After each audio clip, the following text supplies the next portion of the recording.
Hello बच्चों, let's read this question. The question is, which of the following gas has higher value of the van der Waals constant B? And the options are N2, O2, O3 and F2. तो यहाँ पे हमारा की concept क्या हो जाएगा? Significance of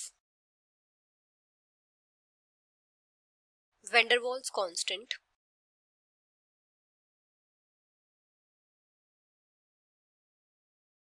B.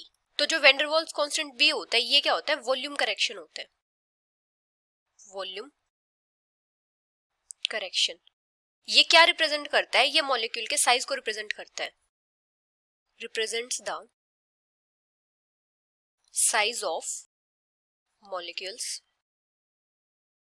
and also measures the repulsive interactions between the molecules and also measures the repulsive interactions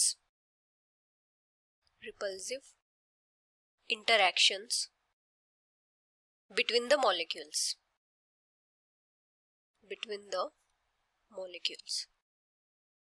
तो जो van der Waals constant B होता है, ये क्या करता है? जो गैस मॉलिक्यूल होता है उसकी एक्चुअल वॉल्यूम को डिफाइन करता है. इसका मतलब क्या होता है? मॉलिक्यूल का साइज जितना ज्यादा होगा वो उतनी ही ज्यादा वॉल्यूम ऑक्यूपाई करेगा. तो मॉलिक्यूल का जितना ज्यादा साइज होगा उसकी B की वैल्यू भी उतनी ही ज्यादा होगी.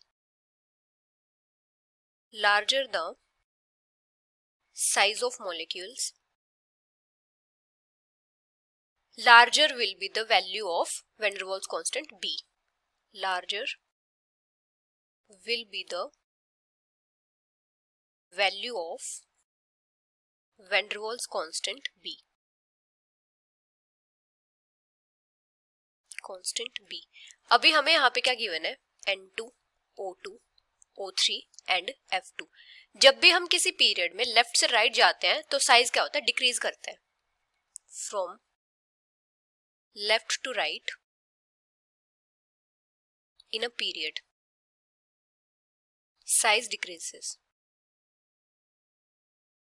क्योंकि जब हम लेफ्ट से राइट जाते हैं तो वहां पे क्या होता है? सेम शेल में ही इलेक्ट्रॉन्स ऐड होते रहते हैं और वहां पे क्या होता है? न्यूक्लियर अट्रैक्शंस इंक्रीज होती है इफेक्टिव न्यूक्लियर चार्ज के इंक्रीज होने की वजह से. तो वहां पे क्या होता है? इलेक्ट्रॉन क्लाउड में कॉन्ट्रैक्शन आता है और साइज डिक्रीज करता है. तो यहाँ पे क्या हो जाएगा? N2, O2 और F2. इन तीनों में से लार्ज साइज होगा N2 का. लेकिन अब यहाँ पे O3 है. यहाँ पे क्या है? 3 एटम्स है. तो इसका मतलब क्या होगा कि सबसे ज्यादा साइज इसी का होगा. Largest size. तो इसकी वजह से इसके van der Waals constant B की वैल्यू सबसे ज्यादा होगी. Highest value of B. तो इन चारों में से van der Waals constant B की हाईएस्ट वैल्यू किसकी होगी? O3 की. So the final answer is option C. Hope you understood it well. Best of luck.